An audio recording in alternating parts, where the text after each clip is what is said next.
Hey, what's going on, everybody? I'm going to show you how to do a new manual entry or a manual order in Logickit. So when somebody calls in, you're going to be able to do this a couple different steps. So real quick, let's dive in. Again, you'll get logged into Logickit, and all you do is you come over to orders and you say new manual order. And essentially what you'll do is you'll get the customer's information. You can look it up to see if they're in there. In this case, there's Rob. I could do by phone number. As we get more, and now phone number is probably the easiest way to look it up. As we get more customer information, it'll be more important to use phone number, right? So you could use the last 4 digits of the phone number, whatever it is. You could use their last name. Well, this one I only have these. So you could select the customer. Now there's a couple different options here for your customer. You can add a new customer. You could edit the current customer, or you can hit customer detail view, right? So down here, we can say, all right, the delivery address. So we can, if we hit customer detail view, what we'll see here is the first name, last name, and all the information on that customer.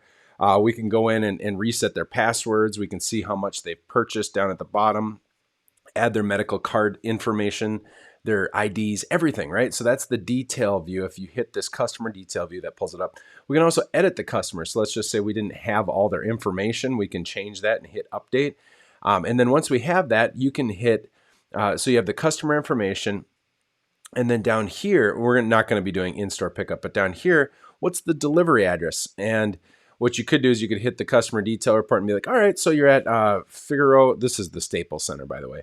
You could say you're at Figaro Street, Los Angeles. Yep, absolutely. Cool. All right, so you're going to be in our Los Angeles. That's where you want delivery. So then you hit use customer's address, and then you'll select, we know this is in Los Angeles County. You'll kind of have to make some, you'll have to know the map, and we'll talk about locations in just a second. Now what you're going to do is select the order scheduling. So you'll pick it for today. You'll add comments in, right? And then you'll go to the source, and you can add the source, the payment type, and now you can actually search for the product. You'll add the product in, and once you add the products in, you can keep adding more and more products. And once you get all the products in there, you can add the account, you can remove them. It'll give you a subtotal. You hit submit and boom, everything will work. So here's where you're going to be doing manual entries, manual orders, and whatnot. Now, again, if you needed to look up customer information, you can go into orders. You can look at the active orders here. So this would be anything that's actually going. And here's a real quick recap of what's super important. You go to locations here, and you can always, we have to make sure that every day we go into each location, we need to hit the edit button on the location. Now, we're not going to mess with the map. Leave the map alone. And what we need to do is come down and make sure that we have a driver. So make sure that it's a mobile location. Make sure that it's retail.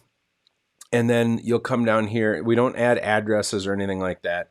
But what we'll do is we will come down and say that this is a mobile location and assign a driver. And whenever you get a new driver, we need to make sure that the driver is assigned there. That's super important. And what that does is make the orders go automatically. So it makes our life much easier. So again, all you're going to be doing is going in and making sure that that's done. If you're a manager, that needs to be done every day. Keep updating the driver. Say, yes, it's a mobile location, then select the driver. That's going to be incredibly important as you go. Make sure that they know how to get the Logickit driver app on iOS and on Android. And yeah, you go to orders, manual orders. That's where you're going to enter everything. You could come to customers here if you needed to look up and look for customers. You can look them there. But really, where you're going to be spending most of your time is in the order lookup and right here in the orders. So that's how you get it going on Logickit. Good luck. If you have questions, reach out. Hope this is helpful.